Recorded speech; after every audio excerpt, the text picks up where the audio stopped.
आपके लिए बीमारी का क्या मतलब है, और जब आपको पता चला कि आप HIV पॉजिटिव हैं तो आपने कैसा महसूस किया?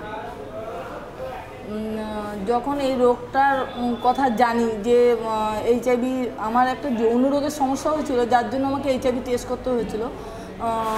HIV টেস্ট করে যখন আমি শুনতে পেলাম যে আমার HIV রোগ ঢুকে গেছে, তখন আমার মনের মধ্যে হচ্ছিল যে আমি মনে হয় আর কোনোদিন বাঁচবো না, আমার বাঁচার আশা নেই, আমি আর কারোর সঙ্গে খেতে পারবো না, ছেলে মেয়েকে নিয়ে বাস করতে পারবো না। তখন আমি সবাইকে ধরে ধরে কান্না করছিলাম। কিন্তু আমাদের এই যে মমতা কেয়ার আছে, মমতা কেয়ারে এসে আমি দেখলাম যে আমার ওখানে হসপিটালে বিশ্বাস হলো না, বিশ্বাস হওয়াতে আমি এখানে আবার HIV টেস্ট করলাম। টেস্ট করার পরে দেখলাম যে আমার এই রোগটা আবার ধরা পড়েছে। তাহলে মানে আমি HIV আমার রোগটা ঢুকেছে, কিন্তু আমি বাঁচবো কী করে, সেই জন্য কিন্তু আমার মনের মধ্যে অনেক রকম চিন্তা ভাবনা হচ্ছিল যে আমার মনে হয় বাঁচতে পারবো না, আমার মতন আর কেউ দুনিয়াতে নেই, কারোর মনে হয় এই রোগ নেই।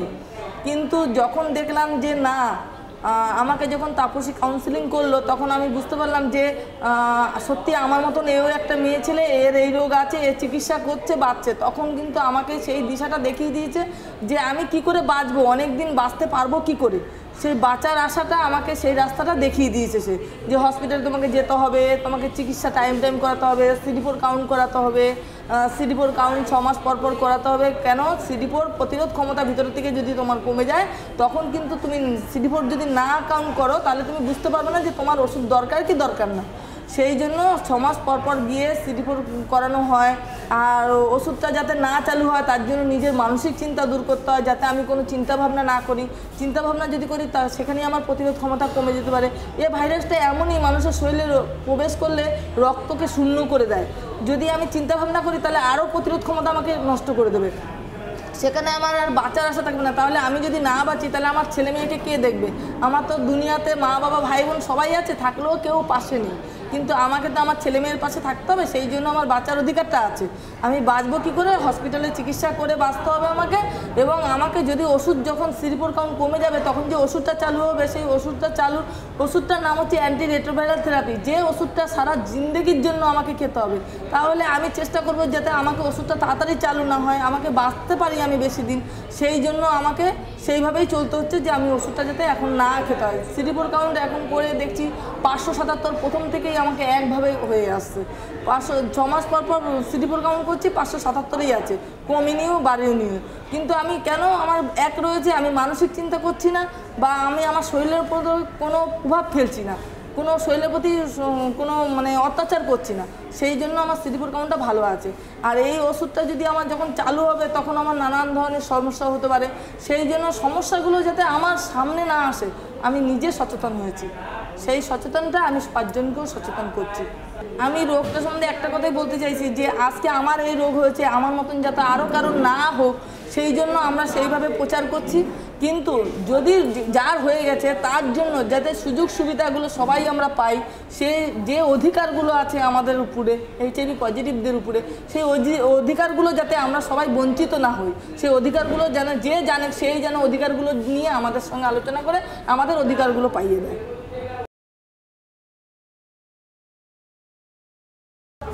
जब पता चला हॉस्पिटल में जाकर ICTC में वो टेस्ट किए, तो उसको पता चला कि वो HIV रिएक्टिव है। तब वो खूब टूट पड़ी और रोने लगी।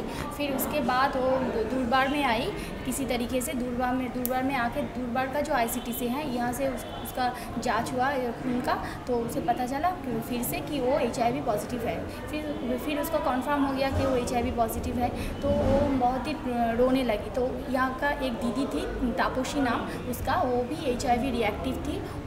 वो आके उसे समझाया, मैं भी एक रिएक्टिव पेशेंट हूँ, फिर भी मैं अच्छी तरीके से जीवन यापन करती हूँ और मुझे अभी भी मैं अच्छी हूँ, तो तुम भी ऐसे हो सकती हो।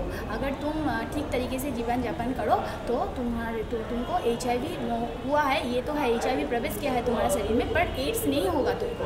तो फिर उसको जो HIV इस बारे में, ART के बारे में, हाँ, ये ट्रीटमेंट के बारे में उसको समझाया, और वो समझ गई, और अभी वो इसी तरीके से जीवन यापन कर रही है और बहुत अच्छी है। वो कह रही है कि उसका CD4 577 है, ये बहुत दिन से है, इसका कोई डिक्रीज़ नहीं हुआ। ये वो कह रही है। और इसके बाद वो आपने उसको सवाल किया कि इस बीमारी के बारे में आप अभी क्या सोचते हैं। हाँ, पहले तो ये सोचती थी, पर अभी वो सोचते हैं कि मैं जिस तरीके से अच्छी हूँ, इस तरीके से और भी जो लोग पेशे पे हैं वो भी अच्छी रहे, और इसलिए वो लोग सबको अवॉइड करते हैं HIV के बारे में, अगर उसे ना हो HIV इस बारे में। इसलिए वो उन लोगों का एक पॉजिटिव नेटवर्क भी है, और यहाँ पर उसका जो HIV पॉजिटिव पेशेंट का जो अधिकार है उसको लेकर वो मंथली मीटिंग भी करते हैं और उसे समझाते हैं।